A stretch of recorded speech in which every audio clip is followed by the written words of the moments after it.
You're listening to The David Knight Show. On this April 11th, 2019, Julian Assange has been arrested. Just as President Trump was saying, what we have witnessed over the last couple of years was an attempted coup by dirty cops. Yes, it was. Absolutely was. We've been saying it for longer than 2 years, President Trump, and you're absolutely right. And he said what they did was treason. What they did was terrible. What they did was against our Constitution and everything that we stand for. And I've got to say that even more dangerous than what they attempted to do is what has been done against Julian Assange. And make no doubt about it, the American government's fingerprints are all over this. They're working together in the same way that they worked against President Trump. Langley and London. And this is far more than the deep state. It is the dark state. And I say that it's more important because what they tried to do against President Trump was not only overthrowing the Constitution. They did that after September 11th, a long time ago. We were warned by William Binney and many others that that's what was being done by the intelligence community. And we also warned for many years here at InfoWars that the people who were going to be the first ones attacked were going to be politicians, because that's always the nature. They're always going to come after people with power. Well, you know who else has power? People who have free speech. And what is being done to Julian Assange is not just a coup against our elections. It's not just a coup against our Constitution. It is a coup against our fundamental rights as human beings, our free speech. And it is just the latest example in a rapidly accelerating purge of free speech that began last August the 6th in earnest. Banning Alex Jones and InfoWars, now the arrest of Julian Assange, that continues to metastasize. It is a rapidly spreading cancer. And if we don't get this, folks, it is going to be far more dangerous. You're not going to have free elections if you don't have free speech. So when you come after the press, you're coming after elections as well. And you're coming after our Constitution as well. And more importantly, you're coming after our Bill of Rights. So we're going to talk about what's going on in the UK. I'm sure that Theresa May is so proud of herself. On the same day that she announced that she has betrayed the British public, saying we're not going to honor the election. Yeah, they overthrew that election there. They got away with it there. They got away with overthrowing the election, Brexit election. The British people elected to leave the European Union. I played, earlier in the week, I played a clip from Margaret Thatcher. She was the one who kept them out of the euro. And in her final speech, you had some people say, well, now that you're gone, are you going to be rewarded with, are you going to take the position of the president of the European Central Bank? Because that's the way most of these politicians would roll, right? Like, well, I've opposed you. Now, since I have opposed you all my life here, my political career, it would be very effective and powerful for you if I were to now embrace you, if you gave me a very lucrative position. And she laughed about it. She said, what? And what an amazing idea. I hadn't thought about that.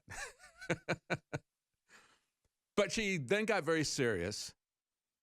And she said, this central bank in Europe is just a political unification. We need to understand that. We need to understand what's going on here. It is a worldwide conspiracy for world government. And it is far more than deep. It is very dark, and we have some dark days ahead of us. So stay with us. We're going to take a look at this. We're going to get some people on the line to talk about this as well. We'll be right back. I'm David Knight. Welcome on this April 11th, year of our Lord 2019. Today, Julian Assange was dragged out in handcuffs. And as I tweeted out this moment, as soon as I saw this, the truth has literally been put in handcuffs in the West. And if you don't believe that, just take a look at what's happening here in America. It's not just the UK. Yeah, the UK, things are really grim there and have been for quite some time. We had Theresa May. I'm sure there's a lot of backslapping and drinking going on with Claude Juncker. these other people, Angela Merkel and others, because she's now said, well, we're not going to obey the mandate of the people. We're just going to ignore your election. You know, we had an election, said you wanted to get out of the European Union. You didn't want to be bound to these people. Margaret Thatcher kept them out of the euro. But today's Conservative Party will not even honor an election that says we want to withdraw completely. No, they're going to put them in handcuffs with the European Union. And it's interesting that they delayed this until Halloween. How fitting that this witch would not give a treat to the British people of honoring the election, but pull tricks like this. Yeah, it is a trick. And then on the same day that this is happening, the UK goes in and arrests Julian Assange. Why? Well, it's all part of the Five Eyes axis, this international government. You think we don't have a global government already? Yeah, it's called the Five Eyes. It's the CIA. It's British intelligence. It's Australia, New Zealand, Canada. The Five Eyes. There's your world government. The government here in the United States is the CIA. Let's just understand that. President Trump is not president. He's not. He's bowing to these people. And he's happy that they've let him skate by with this stuff, for the time being. We'll see. We'll see if that really works. And President Trump, it looks like things have turned for the better for him, certainly for him, but have they turned for the better for us? If free speech can be subverted like this, if the Trump administration has got indictments that they're working with the UK to arrest somebody who is a whistleblower, what is the implication for that in the United States? Yeah, forget about free speech in the UK. It doesn't exist. Hasn't existed for a very long time. They've now said, we don't care what the elections are. We don't care what free speech is. And quite frankly, we are there already in the United States. And President Trump said it was an attempted coup, attempted overthrow of the election.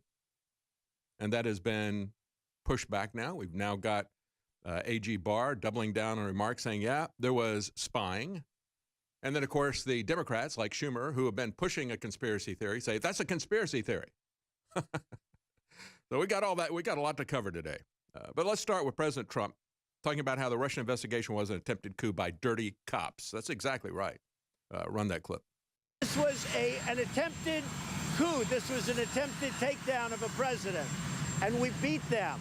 We beat them. So the Mueller report, when they talk about obstruction, we fight back. And you know why we fight back? Because I knew how illegal this whole thing was. It was a scam. And what I'm most interested in, what I'm most interested in is getting started. Hopefully the Attorney General, he mentioned it yesterday, he's doing a great job getting started on going back to the origins of exactly where this all started. Because this was an illegal witch hunt, and everybody knew it, and they knew it too, and they got caught. And what they did was treason. He's absolutely right. What they did was treason. What they did was terrible. What they did was against our Constitution, everything we stand for, he also went on to say. And I'm glad that they got caught. I hope they do get caught. I hope they do go to jail. But we have to understand that as happy as we all are, and let's not pop the champagne corks just yet, because this whole thing hasn't been shut down. I don't really know what's going on behind closed doors. But I'm glad that President Trump has rolled this back. I hope that AG Barr goes against these people. Is it going to be limited damage control? They're going to sacrifice some of these scumbags like Brennan and Clapper so they can preserve the system? Is that what's going to happen? Is that the deal that's going to be worked out? We have to unroll this whole system. President Trump, you need to declassify the crimes that established their power over us, established the so-called Patriot Act. You need to declassify the crimes of 9/11. If you don't do that, if you just go in and arrest some of the more obvious crooks and leave it at that, we're done. It's these same people, these same institutions. It's a deep state. It's also very broad, and it is very dark. And if they're going to be allowed to remain in the dark by keeping us in the dark, if they're going to be allowed to arrest the whistleblowers, the only people who tell us the truth, then it's a very dark days ahead of us indeed.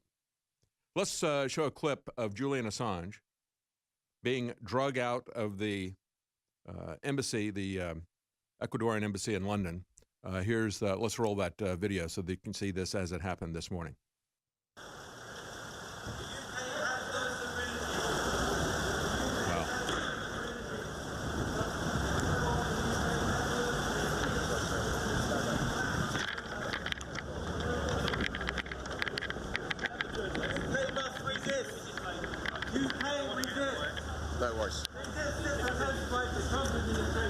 All right, you can hear him. He's not going quietly. He never has gone quietly. Good for him. As I tweeted out this morning, I said, if you look at this picture of him, go ahead and stop the live video. Show the still that was grabbed of him as they're pulling him out. He's resisting arrest. He has clutched in his hand a book by Gore Vidal talking about the national security state. But as I said, when I saw him, the first thing I thought was, my goodness, Julian Assange has really aged in those 7 years in the Ecuadorian embassy. And it reminded me of the Count of Monte Cristo. And I said, he's obviously suffered from his years in the chateau. Yeah, that's what they cynically call the prison that they hauled off the hero, the Count of Monte Cristo, to. And of course, that tale by Alexander Dumas was a tale of revenge. And I said, history will avenge Julian Assange, regardless of what happens going forward here. And this will be the iconic picture of 21st century tyranny. Just as Tiananmen Square and the people standing up to the tanks in Tiananmen Square was the iconic picture of resistance to 20th century tyranny. And it happened on the same day that we have Apple banning songs and speech about Tiananmen Square because they want to suck up to the tyrants of China. This is where this is all headed for. This is the large web that has been created. And it is not one government. It is not independent and private corporations that just happen to lean left or who just want to have money. Oh, yeah, they want money. And they're willing to sell you and I out to tyrants in every country. Apple, Google, Twitter, Facebook, the whole lot of them. I mean, we got YouTube. You think that this is limited just to the UK? We had yesterday YouTube shutting down the ability for people to post comments on a live stream video of, actually it wasn't yesterday, it was Tuesday's congressional hearing on hate crimes and white nationalism. You're not allowed to comment. How much longer before they pull the plug so you can't even see and hear? Your speech is not allowed. It's not just the free press, it's your speech. You're not allowed to see the truth. You're not allowed to hear the truth. And they're going to put a gag over your mouth. YouTube did it. Disabled comments on the live stream of a House Judiciary hearing. Ted Cruz. I'm going to play the clip for you later. He has executives from Twitter and Facebook there. And he says, here's a quote from Mother Teresa, where she's talking about abortion being profoundly anti-women. He goes, that is now hate speech, isn't it? Do you see the irony that you have now labeled Mother Teresa as hate speech? Do you want to defend that? And of course, they don't want to defend that. They remain silent. They don't have to defend it. They can silence you. And we're going to have to do more than half measures and saying, well, this is an antitrust violation. It's far worse than that. It is the deep state. It is the Five Eyes of the three corporations. Well, in case you didn't notice, over the last year or so, speaking truth to power, when power is lying, is no longer acceptable. Dissent is no longer acceptable. You will embrace the narrative of the government, no matter how absurd it is. And we're going to talk about how that falls into the arrest of Julian Assange. He was arrested this morning. We played the clip for you earlier. You can see the picture of him. It has been 7 years of hard time there in the Ecuadorian embassy. And it's kind of interesting to see how the UK press reports this versus other press. Yeah, they'll probably shut down RT because RT's been so frank about what's going on there. It's amazing what the BBC is saying. They've got one quote from their Secretary of Homeland bragging about how nobody escapes the police. Yeah, nobody expected the Spanish Inquisition. Well, actually, we did expect the Spanish Inquisition from the UK. That's what they have become. Little Torquemadas. But just taking a look at the way the private press, like The Sun, tiptoes around the issue. Julian Assange arrested by cops removed from the Ecuadorian embassy in London.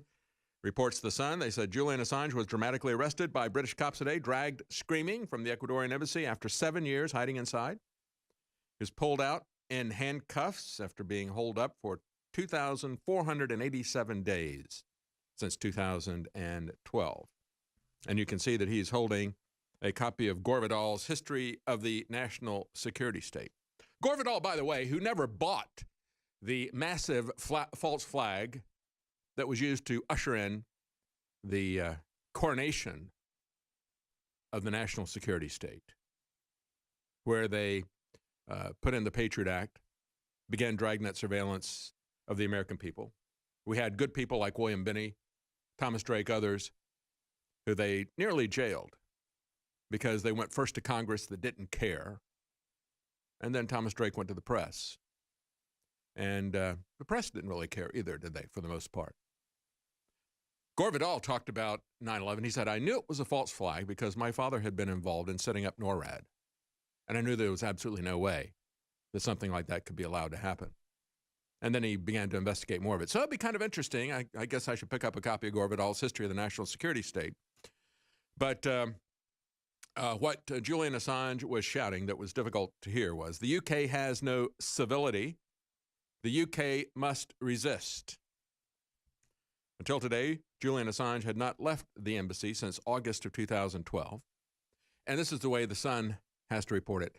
He cost the British taxpayers more than £10 million. No, he didn't cost them £10 million. David Cameron and Theresa May cost them £10 million. The alliance of the CIA and British intelligence cost them £10 million.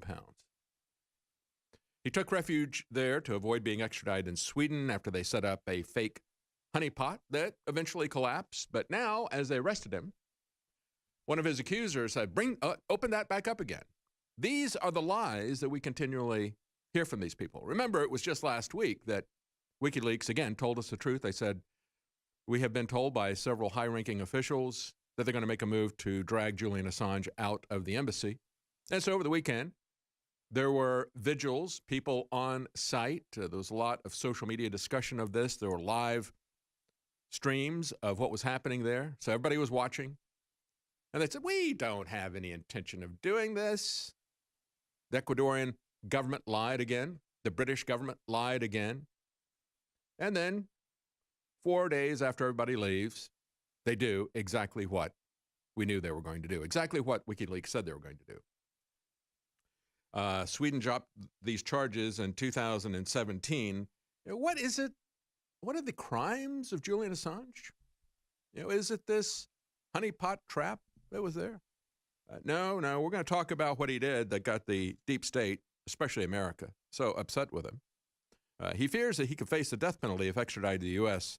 over the WikiLeaks scandal, but the U.S. State Department has not commented. We've had many people who have commented in the past, openly calling for his execution, Democrats and Republicans, just like they do for Snowden. And Ecuador's president, Lenin Moreno, said on Twitter, and it was a sovereign decision. Ecuador withdrew the asylum status to Julian Assange after his repeated violations to international conventions and daily life protocols. Yeah, it doesn't have anything to do with WikiLeaks exposing the Panama Papers, which showed the corruption of the Ecuadorian president, Lenin Moreno. Doesn't have anything to do with that.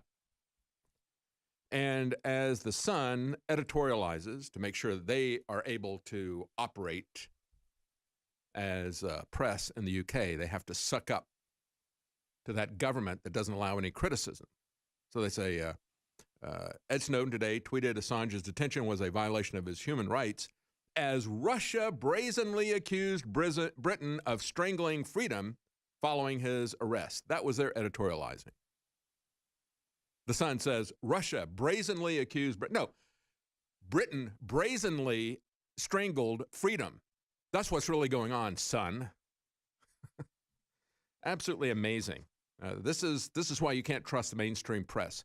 if you're going to hold your fire against this kind of tyranny because you want to have access or because you want to have even a platform, hey, folks, you want to shut us down? We'll go dark. It's ironic, isn't it? The only place where you can get the truth, they call that the dark web, because you have to get in the dark and hide from these tyrants that are running these intelligence agencies that are now the worldwide government. So here's their timeline. Well, July 2010, WikiLeaks releases some 720,000 classified military documents concerning U.S. wars and diplomacy in Afghanistan and Iraq. Now, they don't mention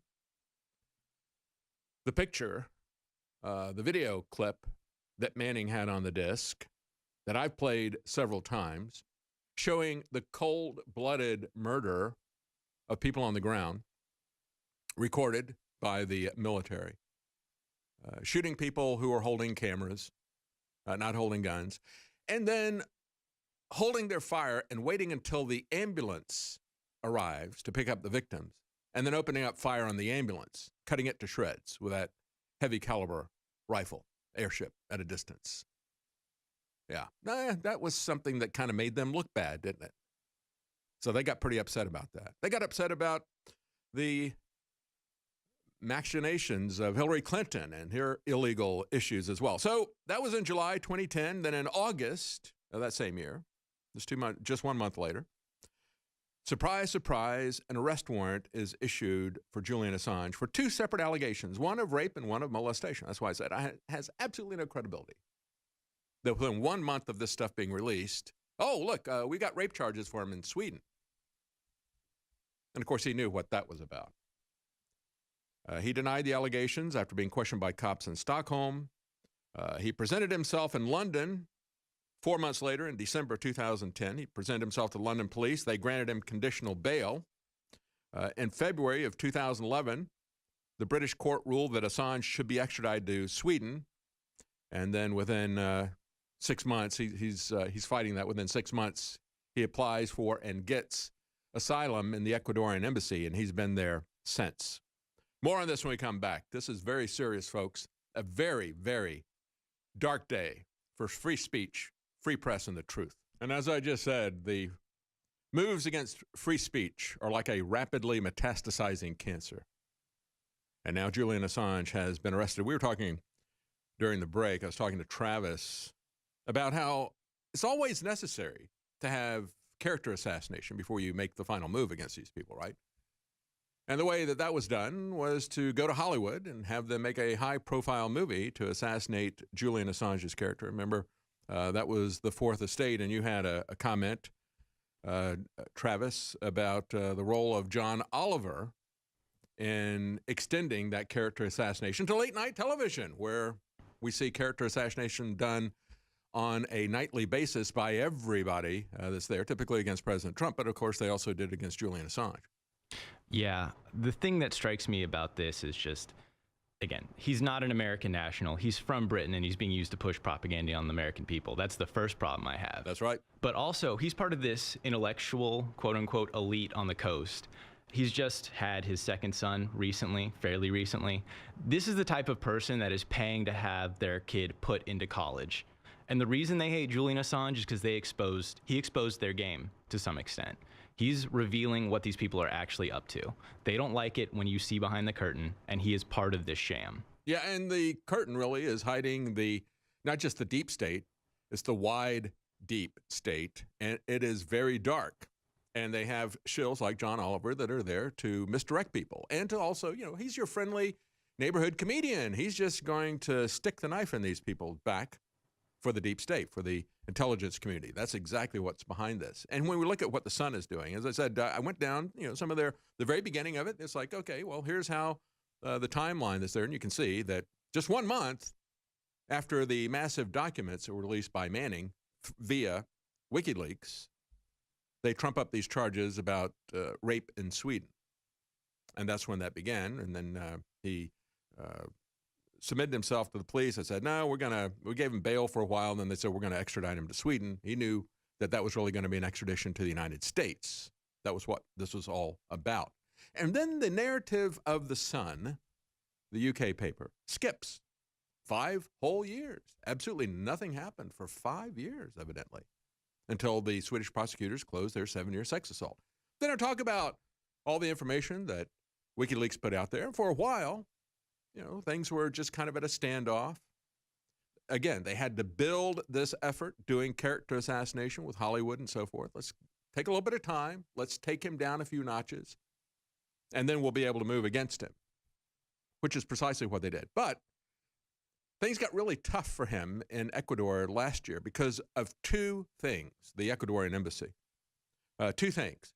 His internet connection was cut off in March of last year. What was it? Let's see. What was it that was happening in March of last year? Oh, yeah, that's right. The Ides of March. That is when, for the last 3 years, 2017, 2016, 2015, 3 years in a row, we had false flag gas attacks in Syria, blamed on the Syrian government as they were closing in and shutting down different areas of ISIS. Then supposedly they wanted to try to snatch defeat out of the jaws of victory by going over the top and gassing people. And we exposed that as a false flag. It was eventually admitted in most of these cases, but they did it 3 years in a row. But in March of 2017, it was going to be their last attempt to do this. And they'd already gotten President Trump to fire missiles on the basis of one of these false flags. And perhaps that was the basis for which they put troops in there surreptitiously, without telling the American people, illegally, unconstitutionally. We've built 12 bases in Syria, 4 airfields. We got thousands of troops. Who knows how many? We never had a debate about this, except the one that happened years ago where Jeff Sessions said to Leon Panetta when he was Secretary of Defense, "Wow, you aren't going to put troops in there without talking to us, are you?" Well, Senator, we will consult with the UN and with NATO, and if we decide that we do that, we'll do it, and we may inform you. "Oh, I can't believe what I heard. You used to be a congressman. You know what the Constitution says." Well, we will talk to the UN and NATO, and maybe we will tell you. That kind of arrogance. So we've seen a similar exchange now between Rand Paul and Pompeo. Rand Paul telling Pompeo, "You do not have our permission to go to war in Iran." Hopefully this time they will listen, but who knows? Who knows? They didn't listen in Syria. They didn't talk to the Congress. Maybe they informed the Congress. They certainly didn't inform the American people. It's like, well, who knew that they had 2,000 or 4,000 or who knows how many troops they got there? And yet they wanted to go in openly. They wanted to go in a bigger way. And so they had to have these false flags every March. And the one they had in 2017, that was when he got his internet cut off. But it was also, it's 2018, as last year. That was when we had the Skripal poisoning. That was when Theresa May and Nikki Haley, again, the American and British deep state, the dark state, the intelligence communities that are the real governments, using these shills. I called them the Valkyrie. The Valkyrie in mythology were the warrior women who decided who would live or die. Well, that's kind of the role that was being played by Nikki Haley and Theresa May as they tried to sell this absurd narrative to push us into Syria. Oh, Putin tried to poison a guy who had been there for years as a double or triple agent. Oh, but, right here, right at this time, right at the same time that you've got this false flag attack in Syria, that he took Novichok, which is 8 times more potent than our VX nerve gas. And he exposed it to them. And you had a doctor there, worked with them on the bench for a half hour.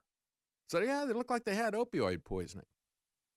And then they didn't die. She didn't die. And Putin laughed about that. And he was absolutely right. He said, if it had been Novichok, they'd all be dead. But then they show up with the hazmat suits for the photo ops. It was ridiculous. And Julian Assange was talking about that, so they shut him off. They also got pretty upset about the fact that he exposed the crime and the corruption of the current president of Ecuador, Lenin Moreno. But then you have this other BBC rag, a British rag called the BBC. And, of course, they are nothing but government shills and mouthpieces. It's the official British press there, the government press. Their article, Julian Assange, WikiLeaks co-founder arrested in London. And they have one comment there And it's from the Home Secretary, Sajid Javid, who says, I can confirm Julian Assange is now in police custody and rightly facing justice in the UK. I would like to thank Ecuador for its cooperation and the Metropolitan Police UK for its professionalism. No one is above the law. I looked at that and I thought, well, did he run out of characters? Because really what he's saying here is, it's Twitter. You've got a limit as to how much you can say on Twitter. I'm sure that if he had a little bit more space, he could have also added the truth, which is what he's really saying. No one is safe. Yeah, no one is above the law. Well, actually in the UK and also in the US, no one is safe. No liberty is protected or respected. Corruption will be concealed, and our lies to start wars will not be exposed. That's really what he's crowing about. And I look at this and it's like, I don't know, is this guy from India?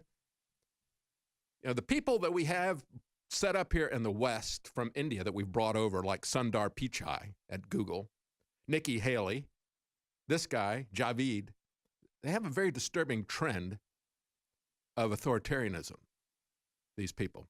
Very willing shills, I guess.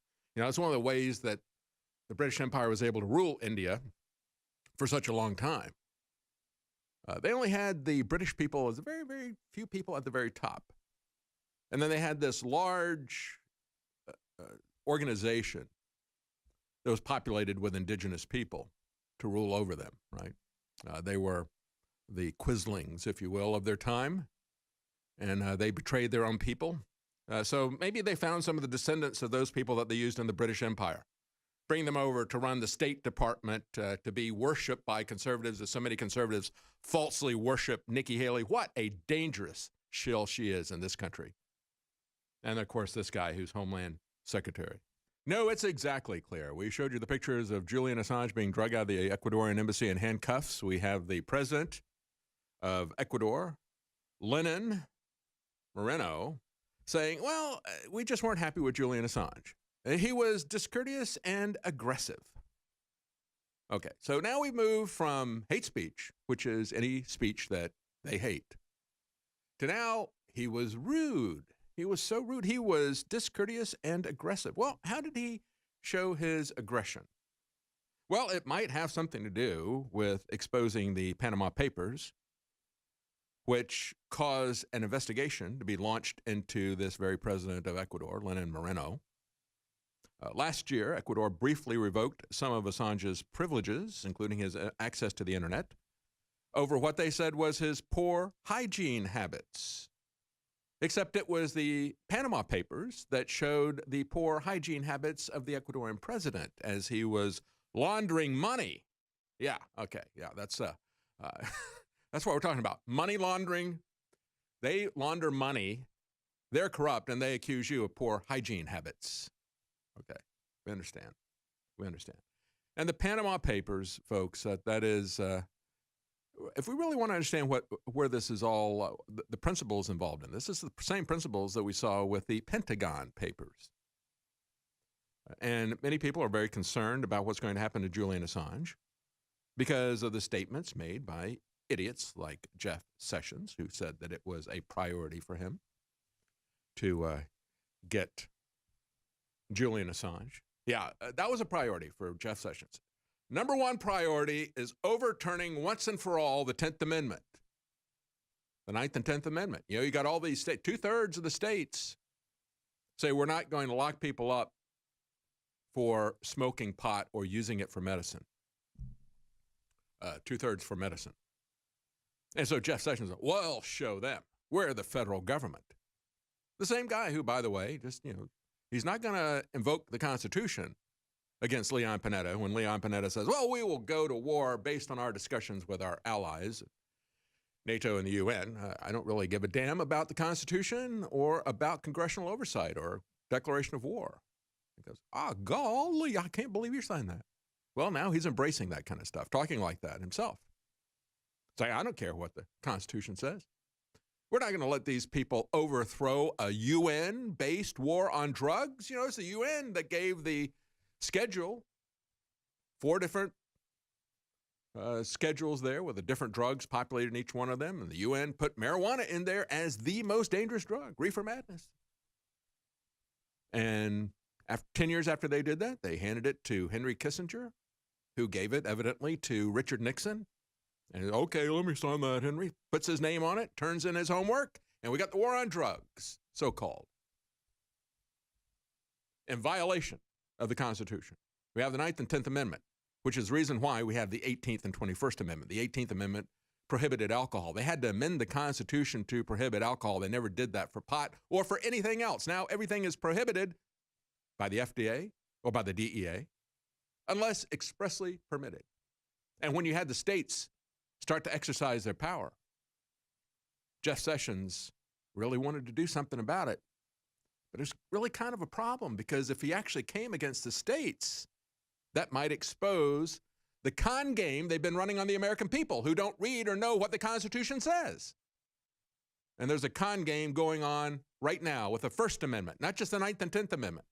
Oh yeah, his first priority. First, we got to shut down the states nullifying unconstitutional actions by the federal government. Second priority, get Julian Assange, because he's telling people how we're lying to everybody. I couldn't be bothered to go after this criminal coup that was happening against President Trump and against our election. No, his priorities were to shut down free speech and shut down the 9th and 10th Amendment. That was Jeff Sessions' priority. And because of the statements made by Sessions, by many people in the federal government, they believe that Julian Assange is going to be tortured, executed, because that's what a lot of these guys are openly talking about. And so a UN envoy on torture warned Ecuador that revoking Assange's protection would be a violation last week, since he could face torture and mistreatment should he be extradited to the United States. Why would we assume that? Why would we assume that he might be tortured by the United States? Well, it might have something to do with the fact that the person who used to run the torture sites, Gina Haspel, was just put in charge of the CIA by President Trump. Shame on him for doing that. I never supported that. I will never support that move. President Trump was absolutely wrong about that. And what he did to suck up to the intelligence agency may be why they're starting to let him off the hook, because they never got tough with these guys. Maybe he's made a deal with these people behind closed doors. And let me just say this to you, President Trump. If you're going to make a deal with them over Julian Assange and sell him down the river, just repeat that poem from Hiram Mann. No man survives when freedom fails, when the best men are put in filthy jails, and those who cry, appease, appease, are hanged by those they tried to please. Do you know where that poem came from, folks? That's not from the American Revolution. That is the spirit of the American Revolution, isn't it? I was kind of surprised to find out that that was written by a guy who died in 2014. He was 92 years old. A black man, African-American. He was one of the Tuskegee Airmen.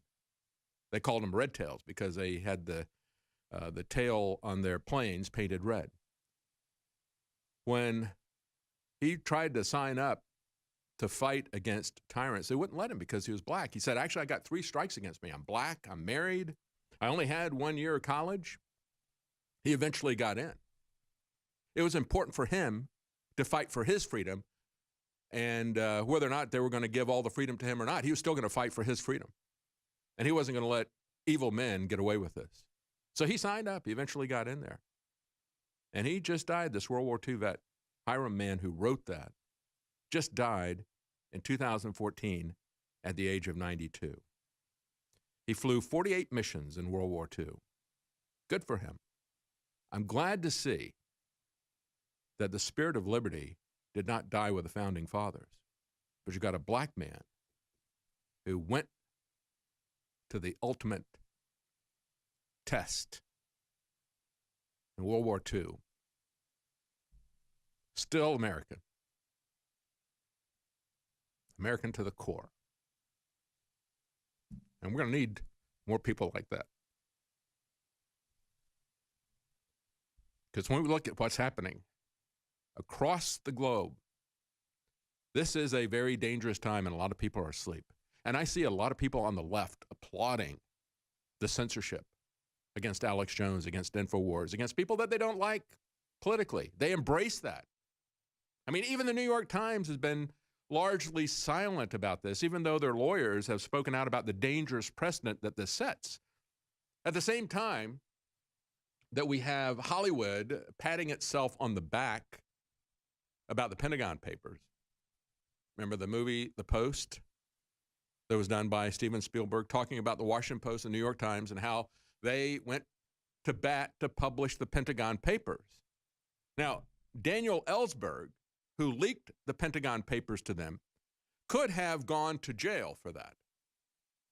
But the New York Times and the Washington Post, they took a lot of heat from the government, and they were concerned whether or not the government would respect the free press. And it came right up to the line.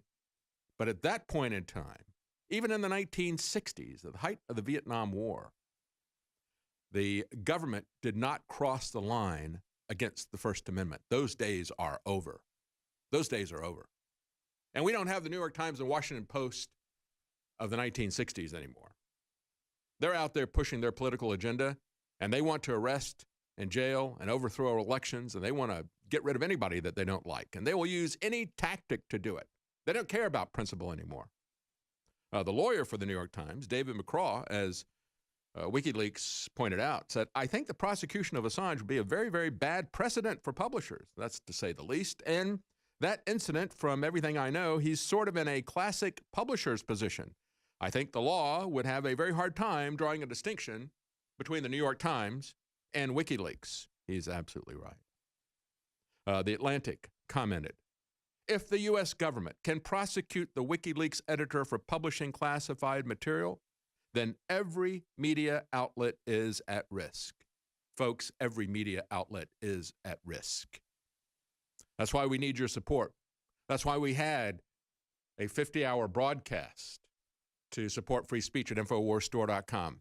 50% off all of our products, free shipping, double Patriot points, so you get 10% discount on future purchases. Take a look at the products we've got there. A minimum of 50% off. Some of our most popular products, 55 and 60% off. InfoWarsStore.com. Welcome back. As we look at this coup against President Trump and then the coup against the First Amendment that we see demonstrated, literally free speech in handcuffs as Julian Assange is dragged out of the embassy. As we look at the documents that have been uncovered by Judicial Watch, they're going through here looking at discussions with the companies that are running the private email server for Hillary Clinton, talking about, we got these backups, we got to get rid of them, looking at the discussions coming from some people in government concerned about security violations. And then a month later, they purchase BleachBit and get rid of the stuff. And part of these discussions involved James Clapper, of all people. Now, James Clapper, who lied to us all about dragnet surveillance. But even more important than that, and I try to stress this to people, I think few people understand really what's going on and the implications of what's going on as we expand this net of control with 5G. 5G has got some very serious health consequences for us. But it also has even greater consequences for our security, freedom, and privacy. Very dire consequences for the government's ability to control us. As we can see in some of the headline articles today, IBM's artificial intelligence knows when people will quit their job with a 95% accuracy. They can monitor your actions, your metadata. They're not looking, the way this works, artificial intelligence is not sitting there looking at people's discussions, not reading their emails, sending something to their coworkers or their friends or family or something. I just can't handle this job anymore. Pressure here is awful. I'm not happy with what they're paying me. No, they're not looking at that kind of stuff to say, oh, they're going to quit their job. No, they're just looking at different things that they do. In the same way that Google can predict where you're going to be this afternoon with more accuracy than you can. We've seen those types of reports as well, and they are true. Or the fact that Amazon's Alexa isn't just artificial intelligence. There's thousands of humans listening to you. But it's not just the listening aspect of that. Yes, that is troublesome. And yes, they are working on this stuff. But where James Clapper hung out for the most part was in geospatial intelligence. And it's there where they look at your metadata. Remember, we had the liars who were trying to cover up all this stuff as Ed Snowden released this information. They said, we're not listening to your stuff like Amazon is. No, they were far more sophisticated. They would, it's far easier for them, and they are far more advanced, quite frankly, than Alexa. They're able to get your metadata and look at your activity. They call it activity-based intelligence, ABI. And they use that to master the human domain. Human domain analytics. They make predictions about what you're going to do. It's anticipatory intelligence, a large field that will overlay geographically your political, religious beliefs, and so forth, and map you out based on your activity. And that has been the fastest growing part of the intelligence community. And that's where James Clapper has that was his ticket to the top. He's been the keynote speaker for the geospatial intelligence conferences. They're held on an annual basis. They have thousands of people. It is the biggest and fastest growing part of the intelligence community. And of course, they don't talk about that too much. And nobody pays any attention to it. Nobody in the press talks about it. I'm the only one that I've ever heard talk about it. But you better pay attention to it, because that's what this really looks like. Another article coming out of Roll Call. Your car is watching you. Who owns the data? Well, of course, the government believes that all data that is collected by a corporation is owned by that corporation, not by you. That's the same principle under which Google and Facebook and all these people turn over all of your information to the government. And folks, that's why the CIA's venture capital firm was created, In-Q-Tel. That's why they put people at the top of the NSA on these venture capital firms, was to create private corporations to get the data so they could legally turn it over to the government. Welcome back. You know, as I look at the statements of people in defense of Julian Assange, I'm struck by the fact that most of them are on the left. The left doesn't really seem to have a problem supporting Julian Assange and WikiLeaks. They do have a problem supporting InfoWars and Alex Jones. I think it's possibly because of the big revelations that came out of WikiLeaks initially were things that they liked. And because they don't like what we say about government, because they don't agree with our narrative, because they don't agree with the fact that we support President Trump and a nationalist point of view, they don't support our speech in principle. And that's a sad thing, to see this kind of partisan divide over something that ought to be uniting people on both sides. And it's that very divide in supporting free speech that makes us very vulnerable. You know, we'll see the New York Times come out and say things like this. An indictment centering on the publication of information of public interest would create a precedent with profound implications for press freedom. Yeah, that's true. Again, going back to the Pentagon Papers, right? It's okay to expose the lies about Vietnam, but if we, on the other hand, here at InfoWars, expose the lies about what's going on in Syria, oh, well, then we're working with Russia and RT and so forth, and so we can't be trusted because they have a political agenda. It's who they're allied with at the different times. And so New York Times also goes on to say, Mr. Assange is not a traditional journalist. But what he does at WikiLeaks has also been difficult to distinguish in a legally meaningful way from what a traditional news organization like the New York Times does on an everyday basis. They said, we seek out and publish information that officials would prefer to be kept secret, including classified national security matters. Well, sometimes they do, and sometimes they're shills for the Democrat Party. That's what we do, quite frankly. That's what independent media does. And they don't support that. They've become partisan shills in this fight. What that statement said there is absolutely true, but I don't believe that that is the way that the New York Times operates on a daily basis, unfortunately. But I still support them as free speech.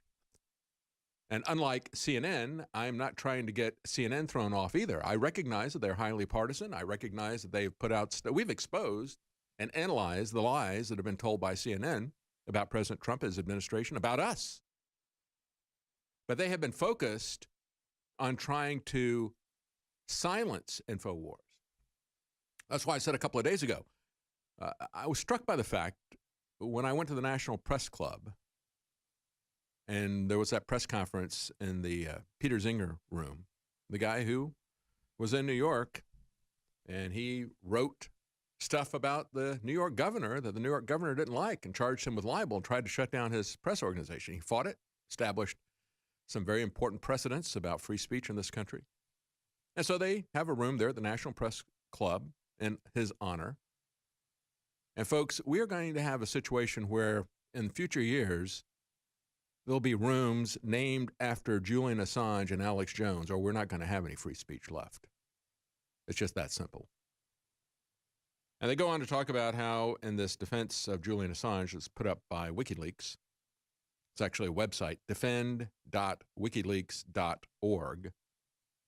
And they put all this stuff out going back to March 17th. So this is, over a month ago. Oh, about a month ago. And in it, they said the Trump administration has confirmed that it has charged WikiLeaks publisher Julian Assange and that it seeks his extradition from the UK. Going back to 2013, Manning, who released the initial documents that really put WikiLeaks in the sights of the American national security state, Manning said in trial in 2013, "The decisions that I made to send documents and information to WikiLeaks were my own." Took full responsibility for that. In the same way that Daniel Ellsberg took full responsibility for exposing lies about Vietnam, Manning exposed lies about some of the operations that we were doing and some of the criminal actions of Hillary Clinton.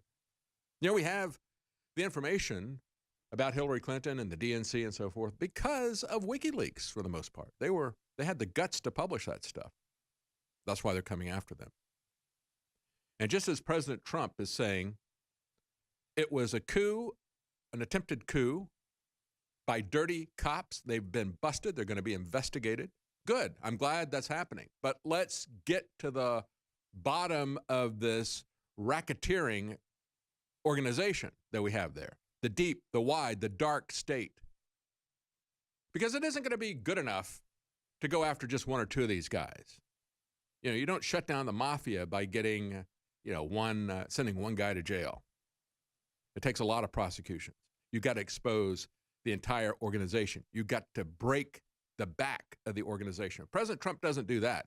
If instead he goes after the enemies of the mafia in Washington, if he goes after the enemies of the deep, dark, wide state, like Julian Assange, the people who have told us the truth, what President Trump needs to do is pardon Julian Assange, and then he needs to do a Julian Assange on the deep, wide, dark state and expose their secrets once and for all, because these people have taken over our government.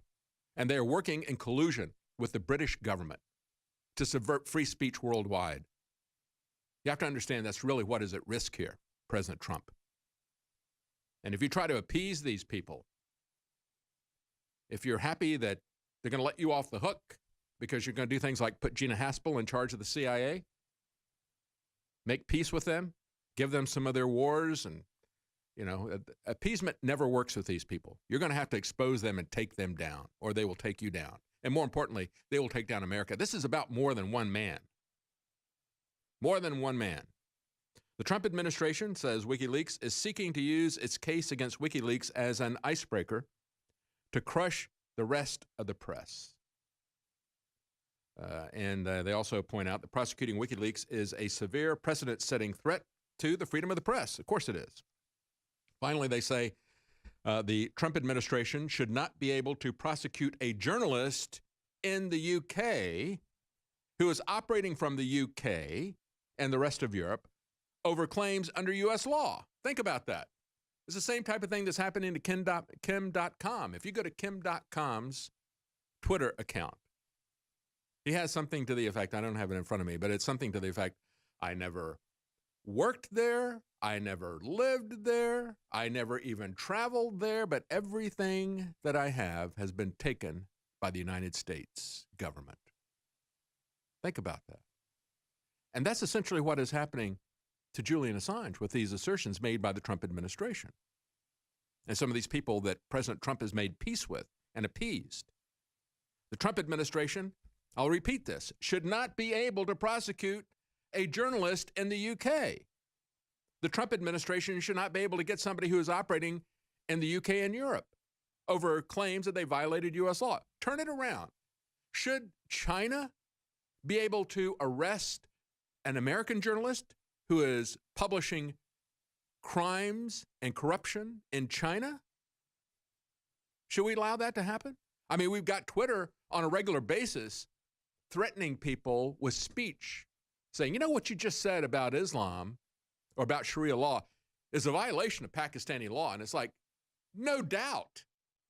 Pakistan just had a woman on death row for 10 years because she had the audacity as a Christian to get a drink of water in front of a bunch of Muslim women in a field. They're all working in a field. And the Muslim said, you convert, you dirty Christian. She said, I'm not going to do it. So they said, blasphemy.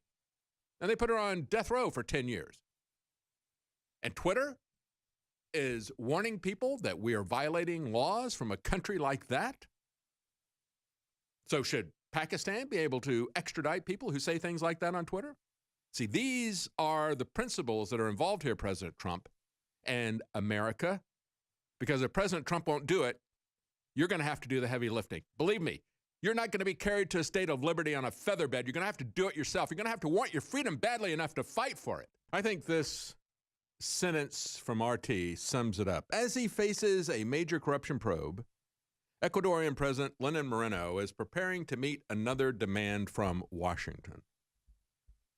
Yeah, the UK has become a third-rate power, a tool of both the European Union and the United States, a betrayal of the British voters and democracy, as Theresa May announces that she and the EU have decided they will overthrow the British election till Halloween. Till Halloween. How fitting for that witch. And it's the same type of thing that we saw years ago in Greece. I remember one of the first times I saw Nigel Farage. He stood up to these people in the European Parliament and said, how dare you, in the cradle of democracy in Greece, you overthrow their election and you put a Goldman Sachs banker in charge, which is what they did. They did it. They got away with it. And now they have basically done the same thing to the British people who wanted to get out of the clutches of those criminals. Theresa May is a stooge of any of these people. She's a stooge of the European Union. She is a stooge of the American intelligence agencies, the military-industrial complex, which is multinational. You know, Julian Assange was afraid that Australia would turn him over. Of course they would, because they're part of the Five Eyes world government. It is the union of all these intelligence agencies, with the CIA at the center of it. The American intelligence agency allied with the British, Australian, New Zealand, and Canadian agencies. It is a dark world government. It is a mafia government. And these people are no longer afraid.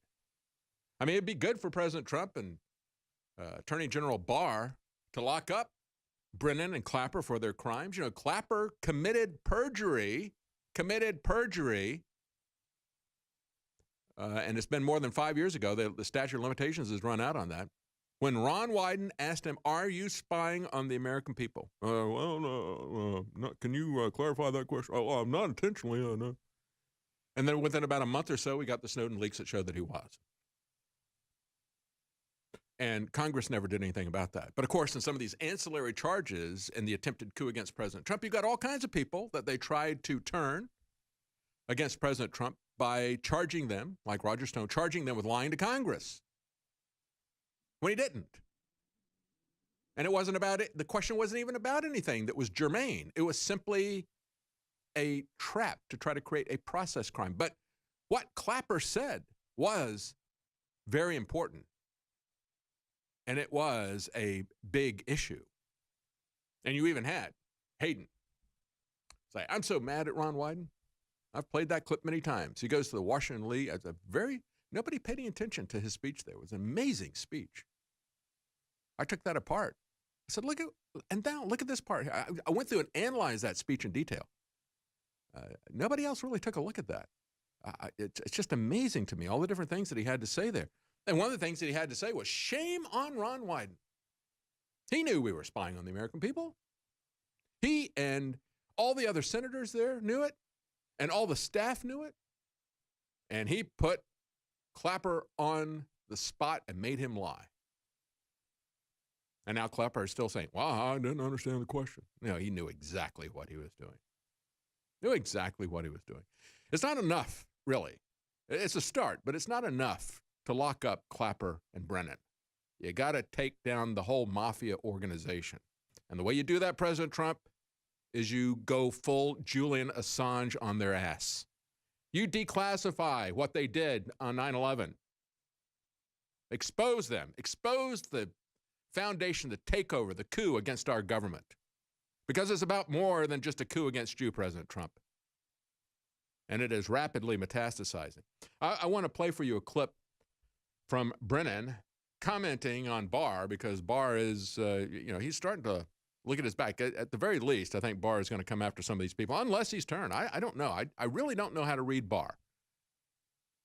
He's made some very interesting statements, but then kind of walked them back a little bit as people reacted to that. We're going to go over his statements here in just a moment. But here's what Brennan said. I don't know, was he on the CIA News Network, CNN? MSNBC, yeah, okay. Here's Brennan saying, well, Barr is sounding like Trump's personal lawyer. Let's play the clip. Word, is he a toady? Is he saying the kind of language that Trump wants to hear him use? Well, unfortunately, I think over the past several weeks, I've been very disappointed in Attorney General Barr. I had higher expectations for him. He shaped the narrative after the Mueller report. He, in fact, then also had this testimony today that I think was very carefully nuanced as a way to try to support the Donald Trump's positions. So he acted more like a personal lawyer for Donald Trump today rather than the Attorney General. Here's what I don't understand about... Oh, yeah, very, very nuanced statements. This is the guy who defended the drone assassinations, basically was running them. I've had this nuanced language that comes out of the CIA. You torture people, you call it enhanced interrogation. You have a kill list of people that you want to kill without due process, including American citizens abroad. You call it a disposition matrix. And he defends that. So, yeah, you want to talk about nuanced language and how you can conceal exactly what you're doing on various issues like that. We had Attorney General Barr, as I said, he said, we're going to be looking into some of these investigations. He went even further yesterday. He said spying did occur. This is when he was talking to the Senate Appropriations Subcommittee hearing.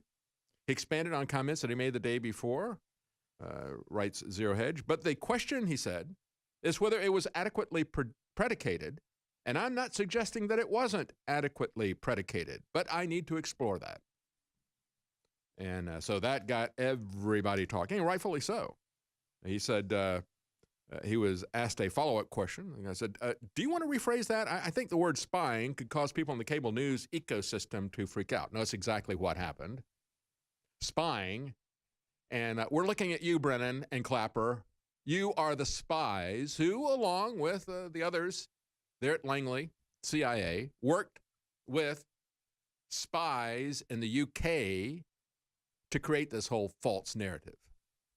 And now these same people are doing this to Julian Assange, not just to shut down a single election, but to shut down our free speech. And that's going to shut down every single election coming up. That's why I said this is far bigger than a coup against our election.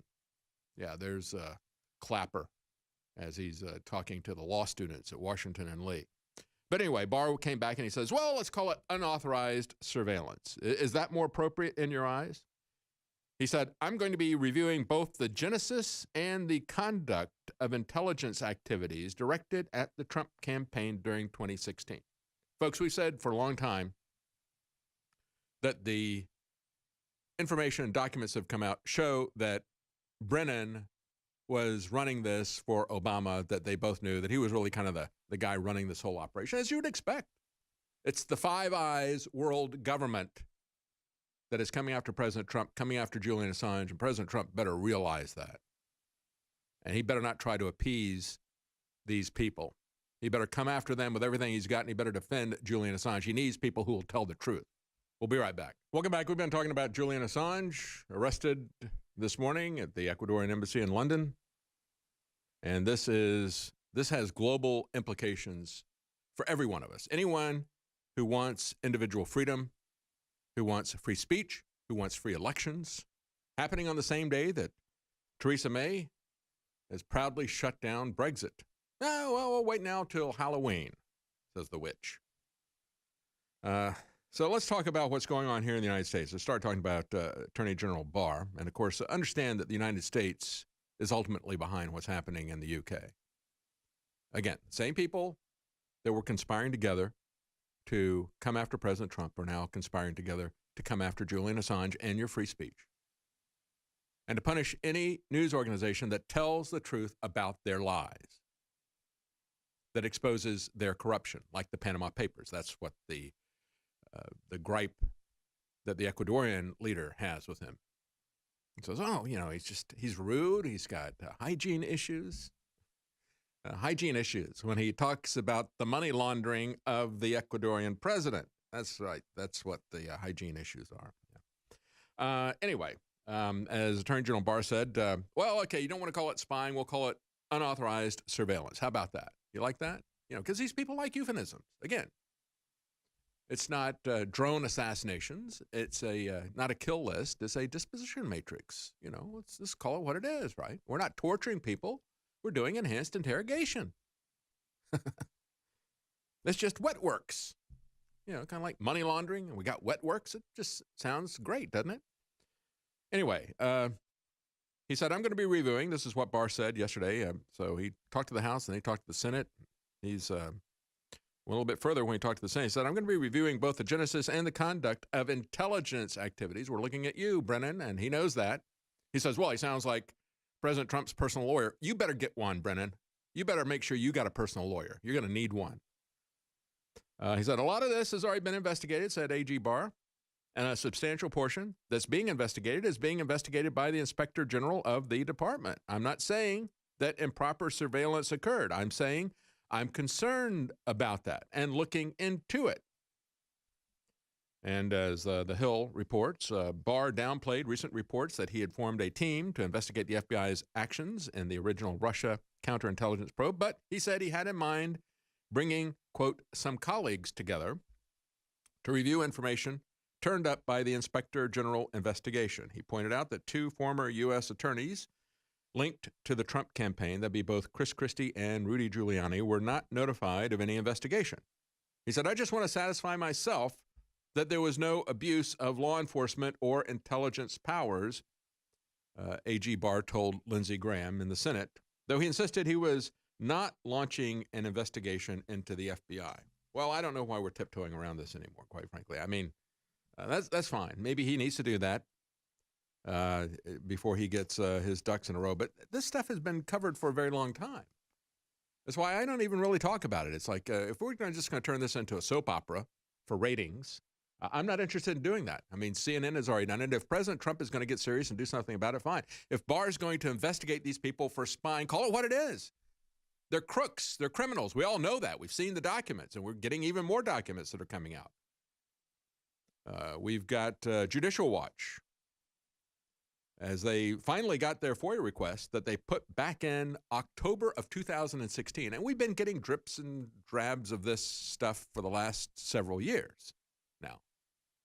And, of course, we knew it was a fraud from the very beginning. I was at the Democrat National Convention in July of 2016.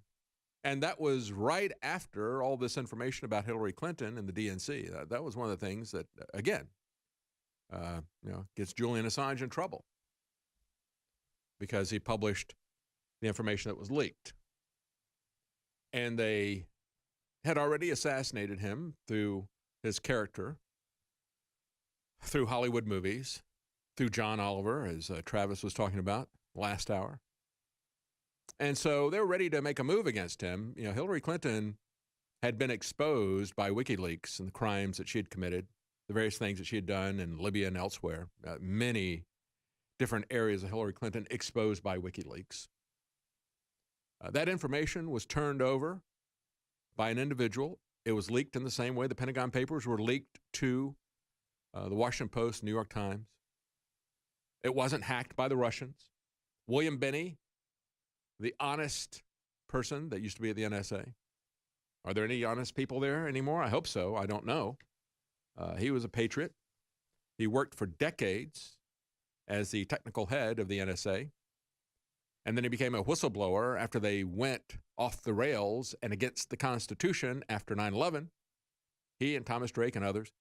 Anyway, he did an analysis of this, and he said, it's not possible. We look at the timestamps on some of these things that were released. It's not possible for that to have been done over the internet with those timestamps. They couldn't have transferred the files that quickly over the internet. So according to him, it's not technically feasible that it would have been hacked by a foreign government. And that would line up with what WikiLeaks had said. Julian Assange said, we did not get this information from a state actor. All this stuff about it being from Russia is a lie. You had a former UK ambassador who said, I went to America, I got the documents from the DNC, I got it from a whistleblower there. There were people inside the DNC that were rightfully upset about how Hillary Clinton had rigged the primaries against Bernie Sanders. And yet when I was there in July, all these people were, oh, well, yeah, it's Russia, Russia, Russia, Ukraine, and all this other kind of stuff. Yeah, there was collusion with Ukraine. I've talked to Lee Stranahan many times. He's right on top of what was going on in Ukraine. There was collusion. It wasn't between Trump and Russia. There was collusion between corrupt officials in the Ukraine and people in the DNC, like Alexandria Chalupa, who was there. And you got the Ukrainian prosecutors, Ukrainian government officials, Ukrainian law enforcement officials, as John Solomon is reporting in The Hill, asking U.S. prosecutors, why don't you want our evidence on Democrats? You want collusion? Take a look at the corruption and the collusion of the Democrats with people in the Ukraine to create fake information and to use it to overthrow your election. You're not interested in that? We've been trying to give you this information. So that's why I look at this and it's like, well, okay, A.G. Barr is slow walking this. Maybe he feels like he's got to do that. But this stuff has been out there for a very long time. As John Solomon writes in The Hill, Ukrainian law enforcement officials believe they have evidence of wrongdoing by American Democrats and their allies in Kiev, ranging from the 2016 election interference to obstructing criminal probes. I've interviewed an individual from the Ukraine. I've talked to Lee Stranahan multiple times about that. It's very well known. It's very well documented. We got eyewitnesses who will talk about this. Eyewitnesses who have to go on the run from these people in the Ukraine and the CIA who worked with the Democrats to try to overthrow our election. But these Ukrainian law enforcement officials say that they've been thwarted in trying to get the Trump Justice Department to act. Konstantin Kulik, deputy head of the Prosecutor General's International Legal Cooperation Department, told John Solomon, and other senior law enforcement officials tried unsuccessfully since last year to get visas from the U.S. Embassy in Kiev to deliver their evidence to Washington.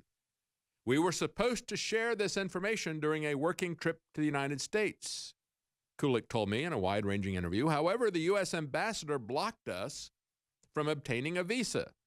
She didn't explicitly deny our visa, but she also didn't give it to us. It's like, hey, we got evidence here. We'd like to come here and handle. No, you can't even have a visa to come. We're not going to let you in the country to give that information. That's why I say it's very. I don't know what's going on with Barr. He's said some good things, but then he's kind of moderated it back. This information has been out there for years about Alexandria Chalupa and others.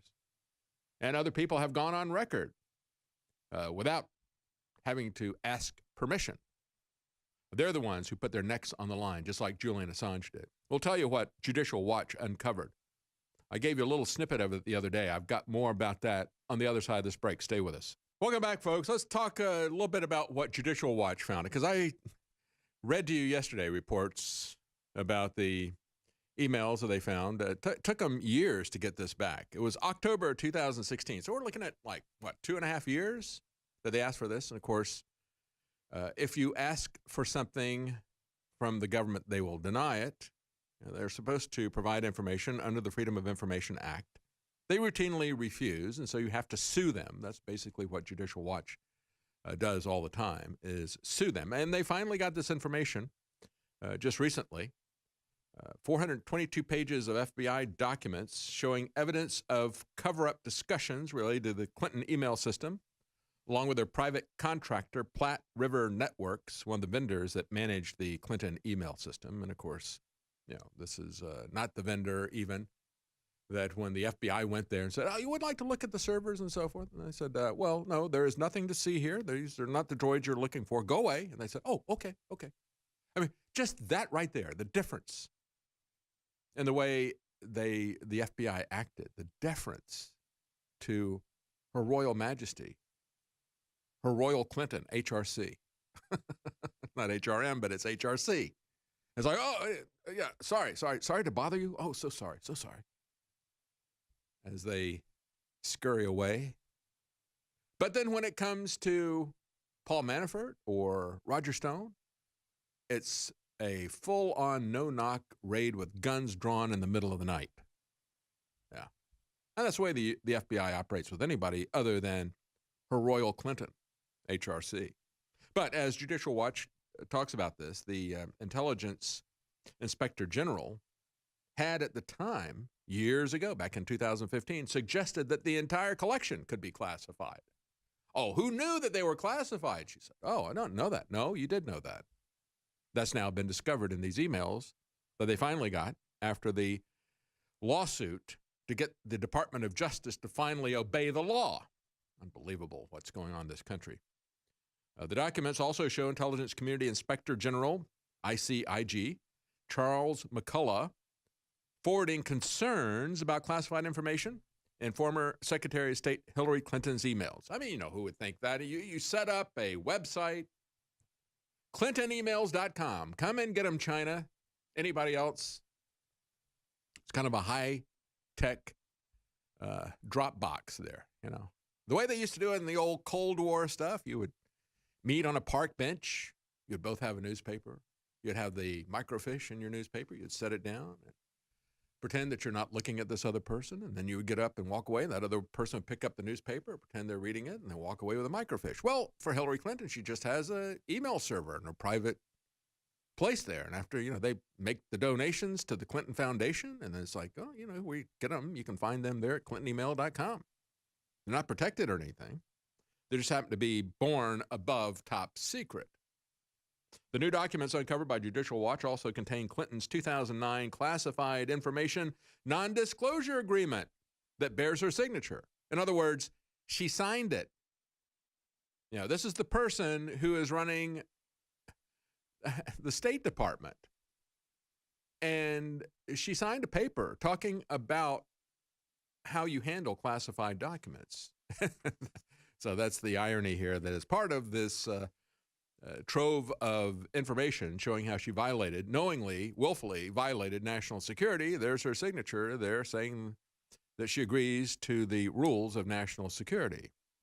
A December 11th, 2014 Platte River Networks email between redacted parties said, it's all part of the Hillary cover-up operation. Smile. I'll have to tell you about it at the party. And they also were sending emails questioning about what do they do about old backups. Do we have any way of getting those back after we were told to cut it to 30 days? That's right. Get rid of this information. Limited time only there. In March of 2015, Platte River Networks specifically discusses security of the email server. And then 2 weeks later, on March 31st, 2015, documents show that Platte River Network used BleachBit on the Clinton server, the BleachBit program, like wiping that server. You mean like with a cloth, said Her Royal Clinton? Was downloaded from a vendor called SourceForge at 11:42 a.m., March 31st, 2015, according to a computer event log. And over the next half hour, they used it to delete the files on Hillary's server. The documents also contain emails and handwritten notes that were written in June and July of 2015 from the Office of Intelligence Community Inspector General, who is discussing what he said were concerns, quote-unquote concerns, over classified information. The potential damage to the foreign relations of the United States could be significant, said the Inspector General, McCullough. He forwards the concern saying, we need you plugged in on this. And there's an email from June 27th, 2015. While working with the inspector, I've personally reviewed hundreds of documents in the HRC collection, for Royal Clinton's collection.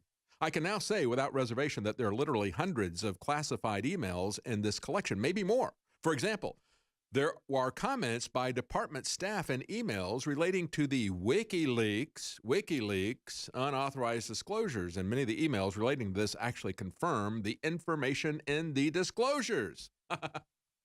So, as they're worried about the fact that WikiLeaks has told us the truth, and they're saying that's not true, in their emails, they're actually confirming that it is true. And of course, they are doing emails on unsecured servers. In an August 2015 classified memo prepared by the FBI Counterintelligence Division regarding the findings of the Inspector General with respect to Hillary's email server, the FBI knew at the time, this corrupt FBI knew at the time. And of course, there were people in the FBI that were absolutely flabbergasted that this investigation was shut down by corrupt officials at the top. But the FBI noted that the Inspector General had found that in a sampling of only 40 of Hillary's 30,000 emails, they said that she's got 30,000 emails that they know of. They just did a random sample of 40, and they found that 4 of them were classified. So 10% in just a small random sample. A subsequent letter sent by Senator Richard Burr, Republican, North Carolina, to ODNI Clapper, Office of Department of National Intelligence, Clapper, James Clapper. So we've got Senator Burr sending notification to James Clapper regarding this sample. He says, hey, look, we just did a sample of the tens of thousands of emails, and this is in 2015, remember?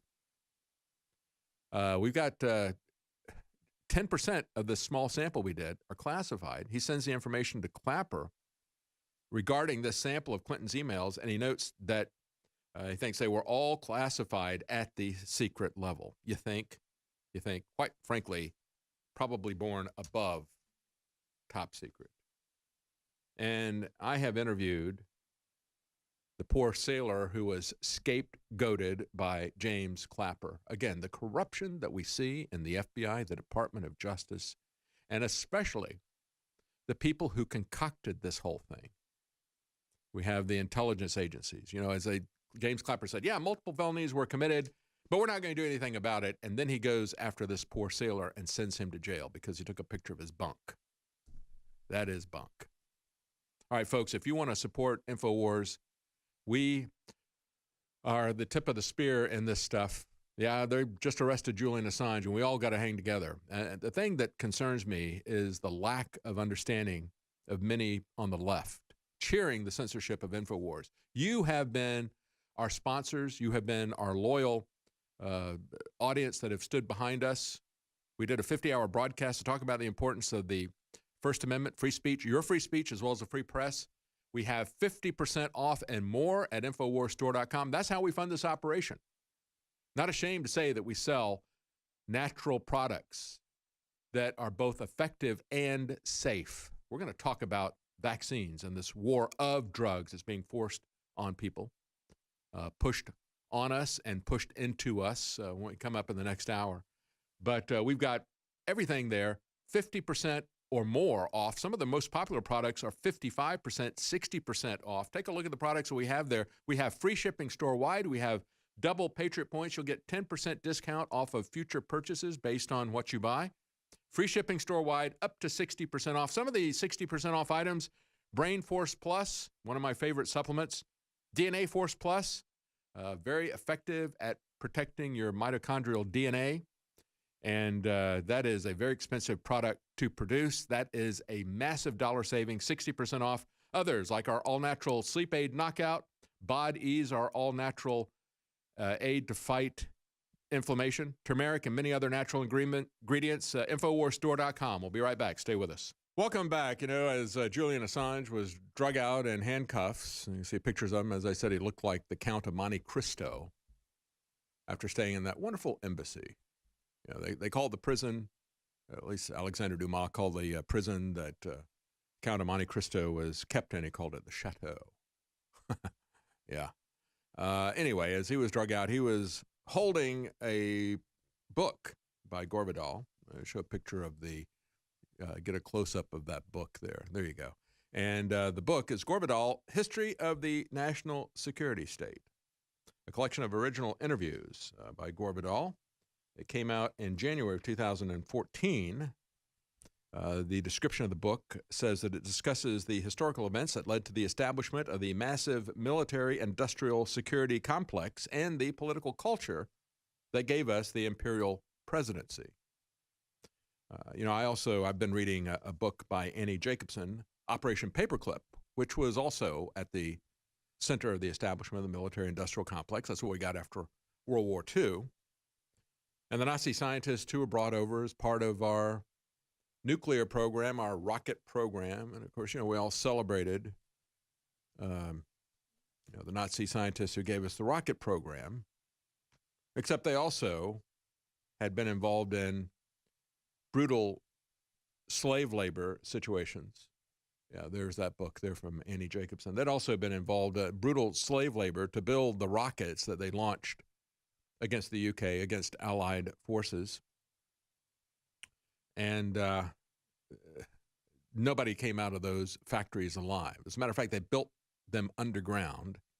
They were so afraid of the prisoners that they were using as slave labor that they would not even give them picks and axes, because those picks and axes could be used against them. It's one of the things that I remember when I used to talk to, when I was with the Libertarian Party, and we would talk about the importance of the Second Amendment. I remember some reporters saying, the same kind of stuff we're hearing from Eric Swalwell right now. They'd say, you think you're going to be able to withstand the American government? They've got a lot of weapons. So like Eric Swalwell said, we're going to take all your assault weapons.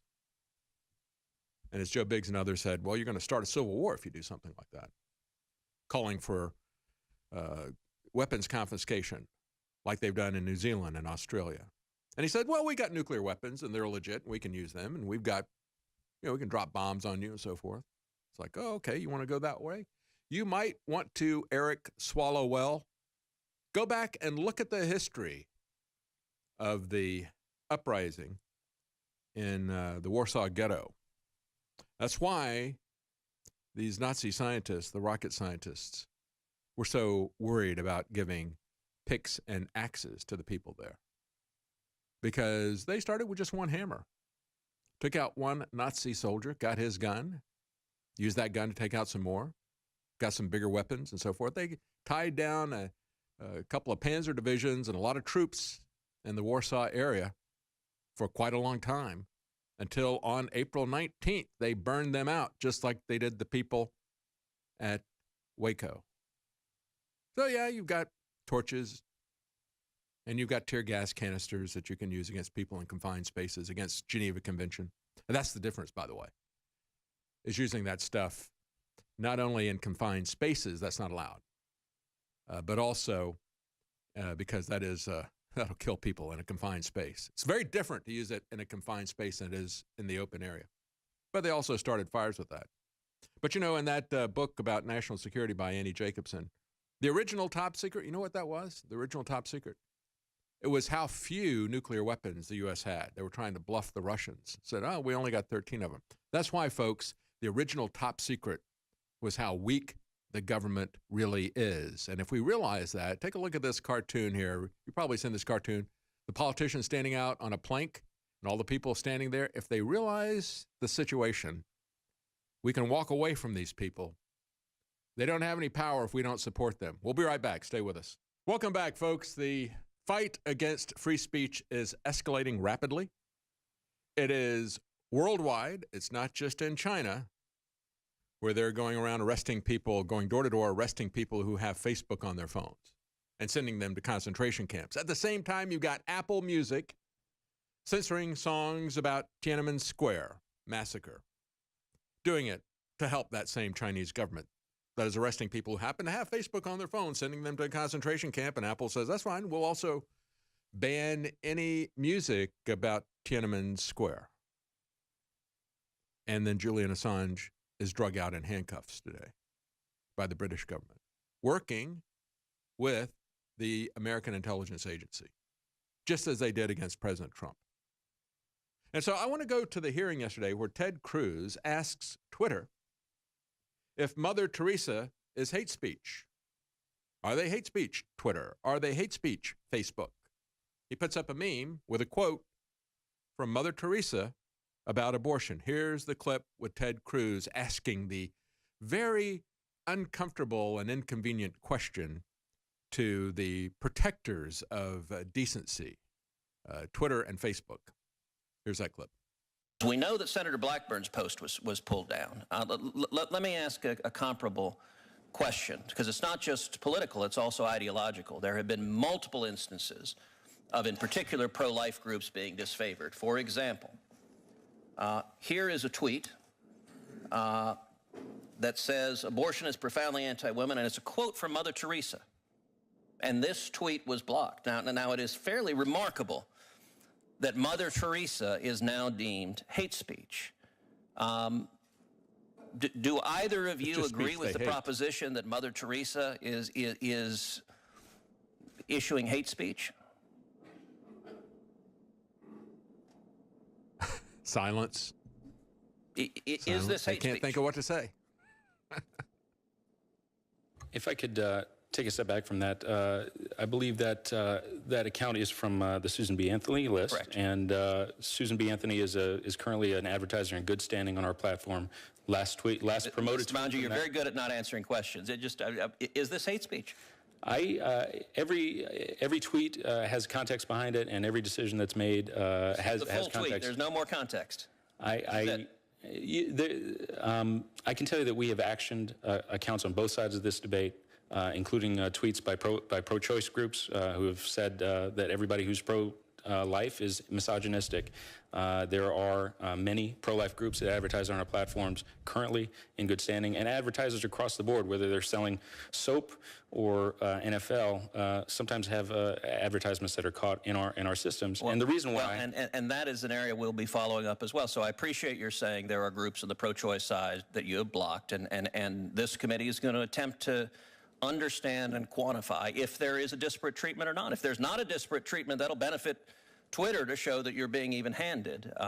The anecdotes we're aware of are consistently on one side of the aisle. Okay, it isn't even a question as to whether or not they ban as much speech on one side of one issue as they do on the other side of that same issue. They are the public square. And that was a brilliant question by Ted Cruz. And as he pointed out, they don't want to give a straight answer. They're prevaricating around that bush, if you will. But the solution, unfortunately, is not to say that you're going to censor people evenly on both sides. We don't need them to police speech. Marco Rubio needs them to police speech. He wants them to police speech. They are going to push a particular agenda for the government, for these same intelligence agencies that are lying and manipulating us. They're going to push certain information and purge other information. And we look at the 800 people that got shut down 2 months after they shut down InfoWars and Alex Jones on the social media accounts. They were not all conservative. They were not all Trump. The majority were. But I don't want to see anybody shut down. Here's the common thread of what they were shutting down. Coming after people like Free Thought Project or people who are hard left, people who are libertarian, people who are left, they shut down as well. People who opposed what? The military-industrial complex. The same people that are working together to try to run President Trump out of office, the same people working together to arrest Julian Assange, and who knows what they're going to try to do to him. It's those people who don't want you talking about the surveillance state, the police state, the military-industrial complex, the foreign wars, the false flags that they use to start these foreign wars. That's the common denominator here. And the bottom line is, Ted Cruz has 3 solutions that he proposed.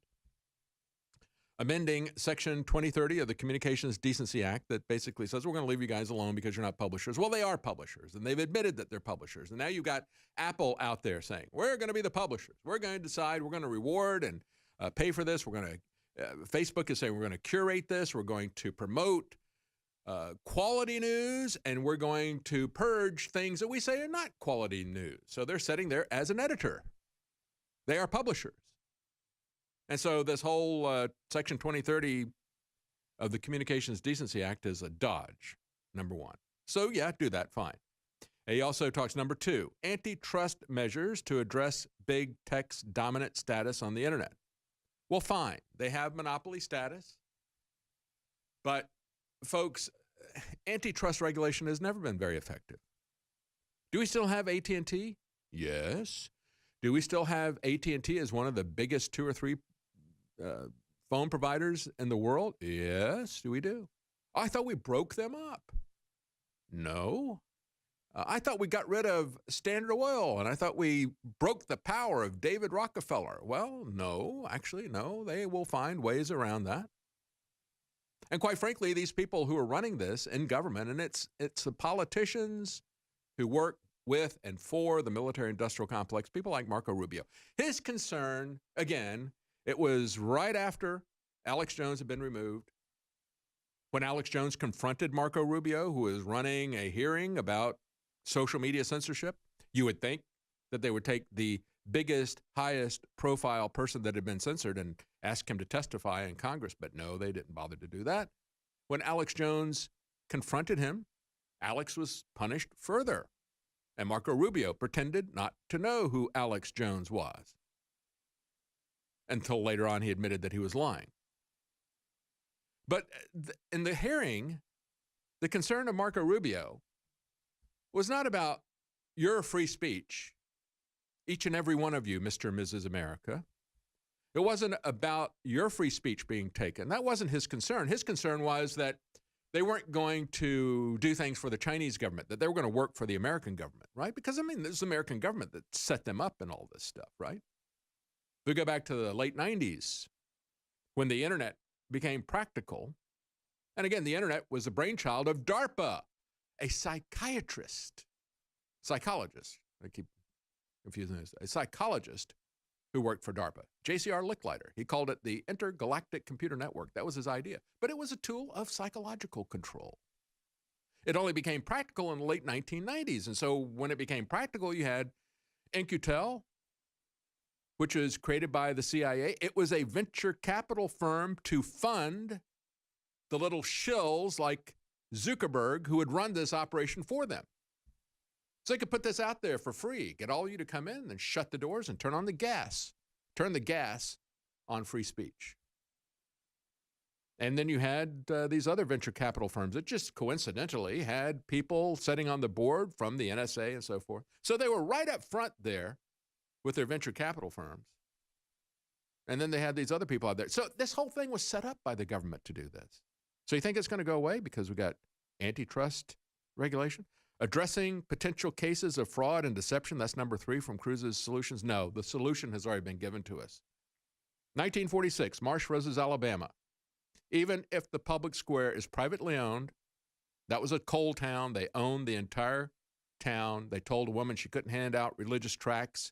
She fought them to the Supreme Court and won. They said, even if the public square is privately owned, you can't take away people's free speech any more than you can steal their car, steal their home. Welcome back. We just had the clip from Ted Cruz where he has executives from Facebook and Twitter. He shows a meme where Mother Teresa says, abortion is profoundly anti-women.